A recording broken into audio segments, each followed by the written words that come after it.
ஐயங்காரு வீட்டு அழகே, ஐயங்காரு வீட்டு அழகே, ஐயங்காரு வீட்டு அழகே. ஹாய் காய்ஸ், வணக்கம் and welcome to our channel. நீங்கள் பார்த்துருக்கிறது ட்ரீம்ஸ் ஆஃப் அயன். நான் உங்கள் டெஸ்கிறாள். இன்றைக்கி நம்ம பற்றி அவங்களோட மேரேஜ் ஆஃப் கன்வீனியன்ஸ் பார்ட் 19 தான் பார்க்க போகிறோம். சரி வாங்க, டைம் வேஸ்ட் பண்ணாமல் வீடியோக்குள்ளே போகலாம். ஸோ லாஸ்ட் எபிசோடில் வயன் தேவங்க பிடிச்சி பெட்டில் தள்ளி விட்டுட்டு அங்கேருந்து ஓடி இருந்திருப்பா. தேவங்கோ வயனை பார்த்து சிரிச்சிட்டே படுத்துட்டு இருந்திருப்பாரு. இதோட முடிச்சிருந்திருப்பேன். ஸோ அதுலேருந்தே கண்டினியூ பண்ணிக்கலாம். இந்த எபிசோடோட ஸ்டார்டிங்கில் ஐயோ முடியல, அப்பா தப்பிச்சு வந்துட்டு. என்ன வர, என்ன ஆச்சு இவருக்கு? எதுக்கு அப்படி அவ்வளோ க்ளோஸாக கிட்ட வந்தாரு? ஒரு நிமிஷம் என் ஹார்ட் அப்படியே வெளியே வந்து விடுற மாதிரி துடிக்குது. நீ ஏன் இப்படி காட்டு கொடுத்துருவ போல? அம்மா ஐயோ, எவ்வளோ க்ளோஸாக வந்து நின்றுட்டு இருந்தாரு. கொஞ்சம் விட்டுருந்தா என்ன பண்ணிட்டு இருப்பாரு? சிச்சி வயன், என்ன யோசிச்சுட்டு இருக்க? பைத்தியக்காரச்சி, அப்பெல்லாம் ஒன்றும் நடந்திருக்காது. ஓவரா இமேஜின் பண்ணாத வயன். ஒரு வேளை ஏதாவது பண்ணியிருந்தாருன்னா? சி, எதுக்கு நம்ம இப்படியெல்லாம் யோசிச்சுட்டு இருக்கோம்? இதுக்கு தான் இந்த ஜி கூடயும் ஜெவன் கூடயும் சேரக்கூடாதுங்கிறது. உங்கள் கூட சேர்ந்து சேர்ந்து உனக்கும் இந்த மாதிரியெல்லாம் தோண ஆரம்பிச்சிருச்சு. ஐயோ பெரியமானே, இப்போ ரூமுக்கு திரும்ப போனால் அவர் கண்டிப்பாக இதே மாதிரி ஏதாவது பண்ணுவார். ஒரு ஒரு 2-3 மணி நேரத்துக்கு ரூம் பக்கம் போகாத வயன். அதுதான் உனக்கு சேஃப்டி. என்ன பண்ணலாம்? அம்மா அம்மா தான் கரெக்டு. அம்மா இருக்கிற இடத்துல தான் அவன் மாமா இந்த மாதிரியெல்லாம் சில விஷயம் பண்ணாமல் இருப்பார். வயன் போய் தாய் குளத்துக்கிட்ட சரணாகதி அடைஞ்சிடலாம். அப்போதான் நம்ம சேஃபாக தப்பிக்க முடியும். சரியான ஐடியா வயன், உண்மையாகவே ஜீனியஸ் தான். இப்போ தாய் குளத்தை வேற தேடணுமே. அம்மா அம்மா அம்மா, எங்கம்மா இருக்க? ஒருவேளை ரூமில் இருப்பாங்களோ? அங்கே தான் இருப்பாங்க, போய் பார்ப்போம். அம்மா அப்பா இங்கே தான் இருக்காங்க. தப்பிக்கிறதுக்கான வழி கிடச்சிச்சு வயன். அம்மா என்னம்மா பண்ணிகிட்ருக்க? என்னது, என் புள்ள இந்த மாதிரிலாம் வந்து நிற்க மாட்டாளே. என்ன வேணும் வயன்? அம்மா என்ன பண்ணிகிட்ருக்க? நான் என்ன பண்ணுறேன்றத இருக்கட்டும், நீ என்ன புதுசாக இந்த பக்கம் வந்திருக்க? என்னம்மா இப்படியெல்லாம் கேட்குற? புதுசாக வந்திருக்கேனா? நான் என்ன கெஸ்ட்டா? இது உன்னோட ரூமு, நம்ம வீடு. உன்னை பார்க்கணுன்னா இங்கே தான் வரணும், அதான் வந்தேன். இல்லை, நீ ஏதாவது தேவைன்னா தானே இந்த பக்கம் வருவ, அதான் கேட்குறேன். அம்மா என்னம்மா இப்படி சொல்லிட்ட? தேவைன்னா மட்டும்தான் பெற்ற தாயை தேடி வரணுமா என்ன? எனக்கு ஒரு மாதிரியாக இருந்துச்சு. மடியில் கொஞ்சம் நேரம் படுத்து தூங்கினா நல்லா இருக்கும்னு தோணுச்சு.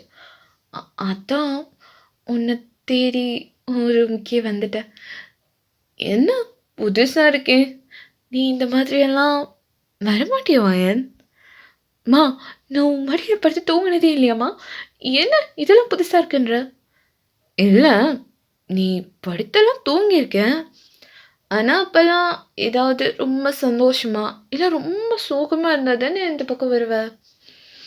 இன்னைக்கு உன் மூச்சை பார்த்தா அந்த மாதிரி எதுவும் தெரியலையே, அதனால தான் கேட்குறேன்.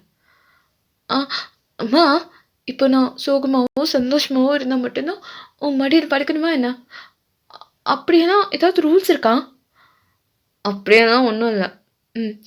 அப்புறம் ஏம்மா நீ வா, நான் கொஞ்சம் நேரம் தூங்கணும், நான் உன் மடியில் படுத்துக்கிறேன், நீ எனக்கு தலையை கோத்தி விடு அப்படிங்கிற மாதிரி சொல்லிட்டு வயன் அவளோட அம்மாவை எடுத்துகிட்டு போய் பெட்டில் உட்கார வச்சு அவங்க மடியில் படுத்துக்கிறா. அவங்களும் வயனை ஒரு மாதிரி பார்த்துட்டு, எந்த அம்மாவுக்கு தான் குழந்தை வந்து மடியில் படுத்தா எழுந்திரிச்சு போன்னு சொல்ல தோணும். அவங்களும் அவளோட தலையை கோத்தி விட்டுட்ருக்காங்க. அப்போ வயன் சைலண்டாக அவங்க அம்மாவோட முகத்தையே பார்த்துட்டு படுத்துட்ருக்கா. என்னடி அப்படி பார்த்துட்ருக்க? ஒன்றும் இல்லைம்மா, சும்மா. என்னமோ சரி, தூங்கு. ஏன் என்னையே பார்த்துட்டு இருக்க? இல்லைம்மா, எனக்கு தூக்கம் வரல. தூக்கம் வரலையா? தூங்கணும்னு சொல்லிட்டு தானடி வந்து படுத்த. இல்லைம்மா, எனக்கு இந்த மாதிரி படுத்து ரொம்ப நாள் ஆச்சுல்ல, அதான் எனக்கு தூக்கம் வரல. நீ ஏதாவது என் கூட பேசிட்டே இருமா அப்படிங்கிற மாதிரி அவன் அம்மா கிட்ட சொல்லிட்டு இருக்கா. அவங்களோட அம்மாவுக்கு என்னாச்சு என்னாச்சு கண்ணா, ஏன் உன் முகம் ஒரு மாதிரி இருக்கு, ஏதாவது பிரச்சனையா? அப்படியெல்லாம் ஒன்றும் இல்லைம்மா, சும்மா அவன் மடியில் படுக்கணும்னு தோணுச்சு, அதான் அப்படிங்கிற மாதிரி சொல்லிட்டு வயன் அவங்க அம்மா கிட்ட ரேண்டமாக பேசிகிட்டு இருக்கா. அவங்க 2 பேரும் நிறைய விஷயத்த ஷேர் பண்ணிகிட்டு இருக்காங்க. யூஸ்வலாகவே வயனுக்கும் அவங்க அம்மாவுக்கும் பாண்டிங் ரொம்ப நல்லாயிருக்கும். ஆனால் அம்மா பொண்ணு மாதிரி இருக்காது. 2 பேரும் திக் ஃப்ரெண்ட்ஸ் மாதிரி தான் இருப்பாங்க. எப்போ பார்த்தாலும் இவங்க 2 பேருக்குள்ள ஏதாவது ஒரு சண்டை வந்துட்டே இருக்கும். வயனை பொறுத்த வரைக்கும் அவளோட அம்மா தேவங்களோட ஃபீமேல் வெர்ஷன் அந்த மாதிரி தான் இருக்கும். சாரி தப்பாக சொல்லிட்டேன். தேவங்க தான் வயனோட அம்மாவோட ஃபீமேல் வெர்ஷன் மாதிரி வயனுக்கு இருக்கும். அவளோட அம்மா கூட அவன் எந்த மாதிரி கம்ஃபர்டபுளாக இருக்காளோ அதே மாதிரி தான் தேவங்க கூடயும் வந்திருப்பான். பட் இப்போ அந்த பையன் பண்ண வேலை இவளுக்கு கொஞ்சம் பதட்டமாக இருந்திருக்கும். அதனால தான் இங்கே ஓடி வந்துட்டா. என்னடி ஆச்சு உனக்கு? ஒன்றும் இல்லைம்மா. இங்கே பாரு வயன், மோஞ்சு போகிற போக்க வச்சே நீ என்ன மூடில் இருக்கேன்றத நான் கரெக்டாக சொல்லிடுவேன். என்ன ஆச்சு எனக்கு சொல்லு. அது வந்து மா அப்படிங்கிறப்போ வயனோட மைண்ட் வாய்ஸ், வயன் இப்போ நீ இதை உன் அம்மா கிட்டே சொல்ல போறியா? இதை நீ உன் அம்மா கிட்ட சொன்னா உன் அம்மா ஒன்றும் போய் அந்த தேவன் அம்மா கூட சண்டை போட போகிறது கிடையாது. நீ சொன்ன அடுத்த நிமிஷமே உன் தாய்க்குள்ள உன்னை தரன்னு இழுத்துட்டு போய் அவங்க தம்பி ரூமில் விட்டு கதவை சாத்திட்டு வந்துடுவாங்க. இதெல்லாம் உனக்கு தேவையா வயன்? நல்லா யோசிச்சுக்கோ. 1000 தான் இருந்தாலும் அவங்க 2 பேரும் அக்கா தம்பி எப்போவுமே கூட்டுக்கலவானீங்க தான். அதனால இந்த விஷயத்தில் உஷாராக இருந்துக்கோ வயன். ஆமாம், மனசாட்சி சொல்கிறதும் சரிதான். இந்த தாய் குழத்தை நம்பவே கூடாது. பாசமாக பேசி நம்ம வாழ்க்கையில் பல பிரச்சனைகளை பண்ணுறது உன்னை பெற்ற இந்த தாய் தான். அதனால் இவங்களை நம்பவே கூடாது. உஷாரு வயனா. தானே கொஞ்ச நேரத்தில் நானே உண்மையை சொல்லி மாட்டிக்க பார்த்தேன். சொல்ல வேணா, அதெல்லாம் ஒன்றும் இல்லைம்மா, சும்மா எனக்கு டயர்டாக இருந்துச்சு. அதுவும் இல்லாமல் இந்த காலேஜில் நிறைய வேலை கொடுத்து சாவடிக்கிறாங்கம்மா. ஃபைனல் இயர் வந்தாலும் இந்த கடைசி செமஸ்டரில் என்னை வச்சு செய்கிறாங்க. முட்டையெல்லாம் பெண்டை நிமிருது. அதுதான் ரொம்ப டயர்டாக இருந்துச்சு. கொஞ்ச நேரம் ரிலாக்ஸ் பண்ணலாம் தான் இன்னும் மடியில் படுத்தேன். சரிம்மா, எனக்கு தூக்கம் வரல. எனக்கு நீ ஒரு டீ மட்டும் போட்டு கொடுக்குறியா? ரொம்ப தலை வலிக்குது. கொஞ்ச நேரம் இந்த பெட்டில் படுத்துட்டு இருக்கேன் அப்படின்னு வயனோட அம்மா கிட்டே சொல்கிறான். அவங்களும் சரி நீ படுத்துட்டு வர, நான் போய் டீ போட்டு கொண்டு வரேன் அப்படின்ட்டு வயனோட அம்மாவும் அங்கேருந்து எழுந்திரிச்சு போயிடுறாங்க. வயன் சரியான்ட்டு அந்த பெட்டில் படுத்துட்டு அவா போயிட்டாங்களா, ஐயோ தேவங்க கூட சமாளிச்சிடலாம், ஆனால் என் அம்மாவை சமாளிக்கிறது ரொம்ப கஷ்டம். கொஞ்சம் மிஸ் ஆகி உண்மையை மட்டும் சொல்லியிருந்தேன், அம்மா மொத்த வேலையும் என்ன கூட்டிகிட்டு போய் அந்த ரூமில் விட்டுட்டு வந்திருக்கோம். அவங்களுக்கு என்னை விட அவங்க தம்பி தான் முக்கியம். என்ன வயன், போயும் இப்படி மாட்டிக்கிட்டியே. உன் அம்மா அழுது பேசிச்சுங்கிறதுக்காக இப்படி உன் வாழ்க்கையே அடக்கி வச்சுட்டியேவி. யாரு சொல்லி என்ன பண்ண? உன் தலையில் தேவங்க தான் உன் புருஷனை எழுதி வச்சிருந்தா யாரால என்ன பண்ண முடியும்? ஏற்றுக்கிட்டு வாழத்தான் முடியும். பட் இருந்தாலும் உன்னோட அனுமதி இல்லாமல் இங்கே எதுவுமே நடக்க போகிறதில்ல வயன். அதனால என்ன நடந்தாலும் சரி உன் மாமா அந்த தேவங்கிட்ட உஷாராக இருக்கணும். கொஞ்சம் மிஸ் ஆனாலும் இந்த அக்காவும் தம்பியும் சேர்ந்து உன் தலையில் மிளகா அரைச்சிருவாங்க. அப்புறம் நீ மாஸ்டரிங்லாம் பண்ண முடியாது, மதர் ஃபீடிங் தான் பண்ணணும். பார்த்துக்கோ வயன், இது சரியில்லை. ஏதாச்சும் பண்ணி இன்னொரு 2-3 வருஷம் தாக்கு பிடிச்சிடுறா தங்கம். என்ன பண்ணுறது? அலை எழுத்து. ஆண்டவா, என்னை இப்படி கோத்து விட்டு அழுக வைக்கிறியே, இதில் உனக்கே நியாயமா இருக்கா? என்ன பண்ணுறது? கல்யாணம் பண்ணி வச்சுதான் பண்ணி வச்சாங்க. ஒரு 23 24 வயசில் பண்ணி வச்சிருக்கலாம்ல. எனக்கு வெறும் 19 வயசு தான் ஆகுது. என் லைஃப்பில் நான் எவ்வளோ எக்ஸ்ப்ளோர் பண்ணணும். ஆனால் இந்த ஹிட்லர் கட்டிக்கிட்டு இப்படி உட்காந்துட்டு இருக்கேன். சரி, இப்போ அழுது மட்டும் என்ன பிரயோஜனம்? ஆனால் நான் அழுத ஃபீல் பண்ணுற அளவுக்கு என் லைஃப்பில் என்னாச்சு? என் மாமா ஒன்றும் அந்த அளவுக்கு கெட்டவரெலாம் கிடையாது. கொஞ்சம் கொஞ்சம் கோவம் வரும், மூஞ்சு ஒரு சில டைமில் ஒருன்னு தான் இருக்கும். பட் இருந்தாலும் என் மாமா அழகுதான். பார்க்குறதுக்கு ரொம்ப அழகா, க்யூட்டாக, ஹேண்ட்ஸமாக. பார்க்குறதுக்கு 30 வயசுன்னு சொன்னால் சத்தியமாக யாருமே நம்ப மாட்டாங்க. அந்த அளவுக்கு அழகாக இருக்கார், காலேஜ் பையன் மாதிரி.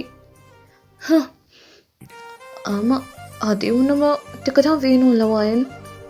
ஒன்று காலேஜில் ட்ராப் பண்ண வர டைம்லேயே எத்தனை சண்டாலிங்க அவரை சைட் அடிக்கிறாளுங்க. அவங்க கண்ணை அப்படியே நோண்டிடணுன்ற அளவுக்கு எனக்கு கோவம் வரும். என்ன பண்ணுறது? அழகான ஆத்துக்கார கட்டிக்கிட்டே இதெல்லாம் அனுபவிச்சு தான் ஆகணும்னு என் மனசை நானே சாந்தப்படுத்திக்குவேன். அவரை பார்க்குறப்போலாம் எனக்குள்ளே இருக்க ஃபீலிங்ஸ், ஹார்மோன்ஸ் எல்லாம் அப்படியே பால் மாதிரி பொங்கி வரும். ஆனால் அடுத்த நிமிஷமே எவ்வளோது ஒருத்தி அவரை பார்த்து ஈன்னு பல்ல காட்டுவா. அப்போவே எனக்கு அவ்வளோ கோவம் வரும். அப்படியே அவர்கிட்ட போய் அவரோட மூஞ்சி பிடிச்சி, ஏன்னா இவ்வளோ அழகாக பொழுது தொலைச்ச, சுற்றி இருக்கிறவ எல்லாரும் உன்னையே தான் பார்த்துட்டு இருக்கா, அவளுங்கெல்லாம் பார்க்குறப்ப எனக்கு டென்ஷன் ஆகுதுன்னு பிடிச்சி கத்தணும்னு தான் தோணும். ஆனால் கண்ட்ரோல் பண்ணிக்கிறேன். இது என்ன எழவு ஃபீலிங்ஸ்ன்னு எனக்கு சத்தியமாக தெரியல. ஆனால் லவ் பண்ணுறேன்னு எனக்கே அல்பையாக தெரியுது. பத்தாத்துக்கு அன்னைக்கு அவர் பண்ண கன்ஃபெஷன், மற்றவங்களை பொறுத்த வரைக்கும் அவர் குடிச்சிட்டு வளரிட்டு இருந்தார். ஆனால் எனக்கு அப்பா அதை கேட்குறப்போ வயிற்றுக்குள்ள 1000 பட்டாம்பூச்சி பறக்கிற மாதிரி இருந்துச்சு. அந்த செகண்டே ஆமாயா நானும் ஒன்று லவ் பண்ணுறேன்னு கட்டி பிடிச்சி முத்து கொடுக்கணுன்ற அளவுக்கு எனக்கு அவ்வளோ ஆசையாக இருந்துச்சு. ஆனால் உன்னோட கித்து போயிடும் வயன் அப்படின்னு என் மார்னிங்கிட்ட மனசாட்சி சொல்லிச்சு. அதை கேட்டு அமைதியாக இருந்துட்டேன். மூடிக்கிட்ட அன்னைக்கே அக்செப்ட் பண்ணியிருந்துருக்கணும். என்ன பண்ணுறது? அப்புறம் இன்னைக்கு கூட அவரே என்கிட்ட ரொமான்டிக்காக வந்தார். அதை யூஸ் பண்ணேன்னா பைத்தியக்காரச்சி மாதிரி பேன்னு தட்டு மாதிரி அங்கேருந்து தப்பிச்சு ஓடி வந்துட்டேன். அவர் என்கிட்ட வந்தால் மட்டும் என்னோட ஹார்ட் பீட் ஏன் இந்த அளவுக்கு ரைஸ் ஆகுதுன்னு எனக்கு தெரியல. இந்த பாலம் போன நர்வஸ்னஸ் வந்துடுது. இதனாலே இப்படி அவாய்ட் பண்ணிட்டு சுற்றிட்டு இருக்கேன். இன்னும் எத்தனை நாளைக்கு இப்படியே தப்பிச்சு ஓட போகிறேன்னு தெரியல. என்னோட லவ்வை வேற எப்படி கன்ஃபஸ் பண்ண போகிறேன்னு எனக்கு சுத்தமாக ஐடியாவே இல்லை. இதில் இடையில இந்த ரியா வேற இஷ்டத்துக்கு வந்து கொட்டையை குழப்பிட்டு இருக்கா. ஏதாவது பிரச்சனை பண்ணிடுவானோன்னு வேற பயமாக இருக்கு. அதுவும் இல்லாமல் இன்னைக்கு என்னதான் பேசினான், பேசுறத கேட்குறப்போ அப்படி சிவனே 2 கொடுக்கணும் போல இருந்துச்சு. கண்ட்ரோல் பண்ணிட்டு நின்றுட்டு இருந்தேன். இதுக்கு மேலேயும் பேசவுமே கோவத்தில் நல்லா 2 கொடுத்துட்டு தான் வந்தேன். பட் இருந்தாலும் எனக்கு ஆத்திரமே தெரியல. என்ன பேச்சு பேசுகிறா? ஃபோர்ஸ்டு மேரேஜ் என்ன கட்டாய கல்யாணம் பண்ணி வச்சாங்க? இஷ்டத்துக்கு பேசிட்டு இருக்கா. எனக்கு அவ்வளோ கோவம் வருது. ஆனால் என்ன பண்ணுறது? தாயம் மாதிரி ஒரு பர்சனுக்கு யாராக இருந்தாலும் அடிச்சுக்க தான் செய்வாங்க. அவளாக இருக்கவே இந்த அளவுக்கு கம்மியாக பேசிகிட்டு இருக்கா. இதுவே நானாக இருந்திருந்தேன்னா கண்டிப்பாக ஒரு பிரளயமே வெடிச்சிருக்கும். இருந்தாலும் அவர் இப்போ ஏன் புருஷன், இவையே இந்த மாதிரிலாம் பண்ணிட்டு இருக்கா. எனக்கு அவர்கிட்ட யாராவது வந்தாலே அவ்வளோ கோவம் வருது. ஏன் இந்த அளவுக்கு பொசிசிவ் ஆகுற, ஏன் இப்படி ஜெலஸ் ஆகுறேன்னு சத்தியமாக எனக்கு தெரியல. எனக்கு ஏதோ பைத்தியம் பிடிச்சிருச்சு, பைத்தியம். பட் இருந்தாலும் இது கூட ரசிக்கிற மாதிரியே தான் இருக்கு. நான் முழுசா மெண்டல் ஆயிட்டேன், அது மட்டும் எனக்கு நல்லாவே தெரியுது. இதுக்கு மருந்து மிஸ்டர் கிம் தேவ் தான். இது கூட கேட்டா தானே கிடைக்கும். நான் இன்னைக்கு வாயை தொடர்ந்து கேட்க போறேன்னு தெரியல. அடவே. ஸோ நான் இதோட இந்த எபிசோடு முடிச்சுக்கிறேன். இந்த எபிசோடு எப்படி இருந்துச்சுன்னு மறக்காம கமெண்ட் பண்ணிடுங்க. டாடா பாய்.